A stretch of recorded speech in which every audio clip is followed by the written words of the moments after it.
Hubungan Sunan Bonang dan Sunan Kalijaga, tak sekedar guru dan murid. Assalamualaikum warahmatullahi wabarakatuh, hai sahabat semua yang sedang menonton.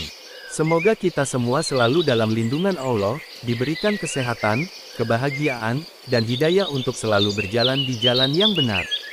Hai, selamat datang di channel Cah Pondok yang selalu membahas tentang kisah para wali sanga, tokoh-tokoh yang tak hanya berjasa dalam menyebarkan agama Islam di Nusantara, tapi juga memiliki hubungan yang luar biasa di balik layar sejarah. Hari ini, kita tidak hanya bicara tentang Sunan Bonang dan Sunan Kalijaga sebagai guru dan murid, tapi lebih dari itu, mereka adalah pasangan strategis, sahabat seperjuangan, dan bahkan keluarga yang saling melengkapi.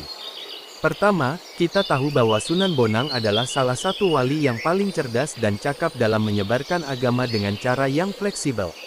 Dia adalah yang pertama kali mengajarkan Sunan Kalijaga tentang ajaran Islam, bahkan sebelum Kalijaga memutuskan untuk meninggalkan kehidupannya sebagai pangeran yang gemar berkelahi. Tapi hubungan mereka tidak berhenti di situ. Ketika Kalijaga mulai berkembang menjadi seorang ulama yang hebat, Bonang tidak hanya menjadi pengawas, dia menjadi rekan seperjuangan yang selalu berbagi ide dan strategi. Misalnya, ketika mereka ingin menyebarkan agama di daerah yang masih kuat dengan keyakinan lama, mereka bekerja sama. Bonang lebih cenderung dengan cara intelektual dan filsafat, sedangkan Kalijaga lebih suka dengan cara seni, seperti menyanyi gamelan atau menari wayang. Mereka saling mengisi kekurangan satu sama lain, sehingga penyebaran agama menjadi lebih efektif dan diterima oleh masyarakat. Lebih dari itu, hubungan mereka juga melibatkan ikatan keluarga. Diketahui bahwa Sunan Bonang adalah kakak ipar dari Sunan Kalijaga, karena istri Kalijaga, Nyai Ontrowulan, adalah saudari dari istri Bonang.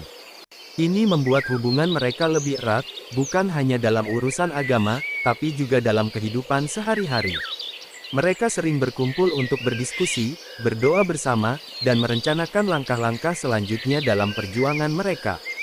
Hubungan antara Sunan Bonang dan Sunan Kalijaga bukan sekadar relasi guru dan murid dalam arti formal, melainkan ikatan ruhani yang membentuk wajah Islam Jawa secara mendalam dan berkelanjutan. Jika Sunan Bonang adalah penjaga kemurnian tasawuf Sunni yang berakar kuat pada syariat, maka Sunan Kalijaga adalah ekspresi paling matang dari tasawuf tersebut ketika bersentuhan langsung dengan masyarakat akar rumput Jawa. 1. Pertemuan dua jalan, ilmu dan laku. Riwayat tutur Jawa menyebutkan bahwa Sunan Kalijaga, yang pada masa mudanya dikenal sebagai Lokajaya, adalah sosok dengan jiwa pemberontak, pencari makna, dan sangat kritis terhadap kemapanan. Ia tidak langsung menerima Islam sebagai sistem hukum, tetapi mencari rasa kebenaran di balik simbol dan aturan. Dalam Sunan Bonang, ia menemukan sosok yang mampu menjawab kegelisahan itu. Sunan Bonang tidak memaksanya dengan hukum, tetapi membimbingnya dengan laku batin. Ia memahami bahwa jiwa seperti Kalijaga tidak bisa ditempa dengan ceramah kaku, melainkan dengan pengalaman spiritual. Para ulama tasawuf menegaskan bahwa tidak semua murid cocok dengan satu metode.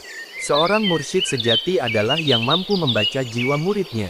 Sunan Bonang membaca jiwa Kalijaga, dan menuntunnya bukan dengan paksaan, tetapi dengan kesabaran dan kebijaksanaan. 2. Pendidikan Sunan Kalijaga, dari nafsu ke makrifat. Dalam banyak kisah, Sunan Bonang menguji Kalijaga dengan disiplin spiritual yang berat.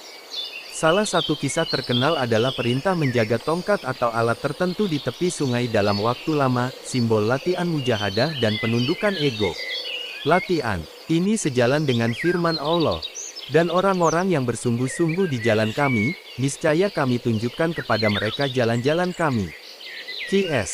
Al-Ankabut, 69. Sunan Bonang ingin mematikan sifat tergesa-gesa dan memberontak dalam diri Kalijaga, lalu menggantinya dengan sabar, tawakal, dan kesadaran ilahi. Proses ini mencerminkan tahapan fana, luluhnya ego, sebelum baka, tegaknya kesadaran bersama Allah. 3. Penanaman prinsip syariat dalam dakwah budaya. Walaupun Sunan Kalijaga kelak dikenal sebagai wali yang sangat akomodatif terhadap budaya Jawa, wayang, tembang, pakaian adat, semua itu tidak lahir dari sinkretisme bebas. Di balik fleksibilitas Kalijaga terdapat fondasi akidah dan syariat yang ditanamkan langsung oleh Sunan Bonang. Sunan Bonang berpesan bahwa budaya hanyalah wadah, bukan sumber kebenaran. Tauhid tetap pusatnya. Ini selaras dengan kaidah ulama. Ada muhakamah selama tidak bertentangan dengan syariat. Karena itu, Sunan Kalijaga tidak pernah mengajarkan penyatuan manusia dengan Tuhan secara zat. Semua simbol, manunggal, ia maknai sebagai kepasrahan total kehendak hamba kepada Allah, sebuah tafsir yang merupakan warisan langsung dari Sunan Bonang. 4. Pembagian peran dakwah, elit dan rakyat. Hubungan Bonang Kalijaga juga tampak dalam pembagian peran dakwah yang sangat strategis. Sunan Bonang membina kalangan santri, bangsawan, calon pemimpin, dan pusat-pusat keilmuan. Sunan Kalijaga turun langsung ke masyarakat awam, petani, seniman, dan rakyat kecil. Keduanya bekerja dalam satu visi, Islamisasi Jawa tanpa pertumpahan darah, tanpa pemaksaan, dan tanpa kehancuran sosial. Inilah implementasi nyata dari ayat, "Serulah ke jalan Tuhanmu dengan hikmah dan nasihat yang baik." Q.S. An-Nahl, 125. 5. Dari murid menjadi penopang peradaban. Hasil didikan Sunan Bonang terlihat jelas pada kematangan spiritual Sunan Kalijaga. Ia tidak lagi menjadi pencari yang gelisah, tetapi penjaga keseimbangan antara langit dan bumi.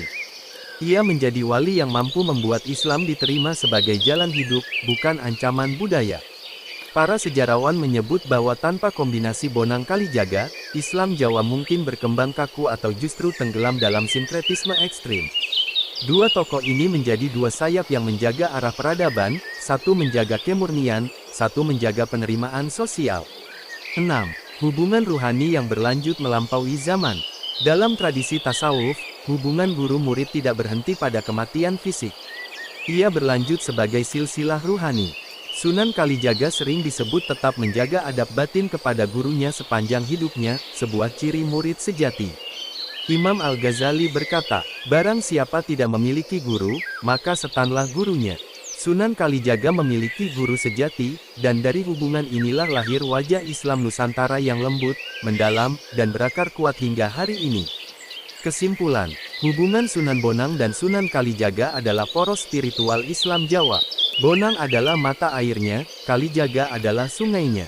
Mata air menjaga kejernihan, sungai mengalirkan kehidupan. Tanpa Sunan Bonang, Kalijaga kehilangan arah. Tanpa Sunan Kalijaga, ajaran Bonang tidak menjangkau rakyat luas. Bersama, keduanya menanam Islam bukan hanya di masjid dan pesantren, tetapi di jiwa peradaban Jawa. Kisah ini mengajarkan kita bahwa dalam setiap perjuangan, hubungan yang tulus dan saling melengkapi sangat penting. Guru tidak hanya mengajarkan, tapi juga bisa menjadi sahabat dan rekan. Murid tidak hanya menerima, tapi juga bisa memberikan kontribusi yang berharga. Sunan Bonang dan Sunan Kalijaga membuktikan bahwa kebersamaan bisa menghasilkan sesuatu yang lebih besar dari apa yang bisa dilakukan seorang diri. Semoga kisah hubungan mereka bisa memberi kita inspirasi untuk menjalin hubungan yang baik dengan orang di sekitar kita, terutama dengan mereka yang menjadi guru atau mentor kita. Jangan lupa untuk menyukai, berbagi, dan berlangganan channel ini agar tidak ketinggalan konten lain tentang kisah para wali sanga yang luar biasa. Wassalamualaikum warahmatullahi wabarakatuh, semoga hari-hari kita selalu diberkahi Allah SWT. Sampai jumpa di video selanjutnya.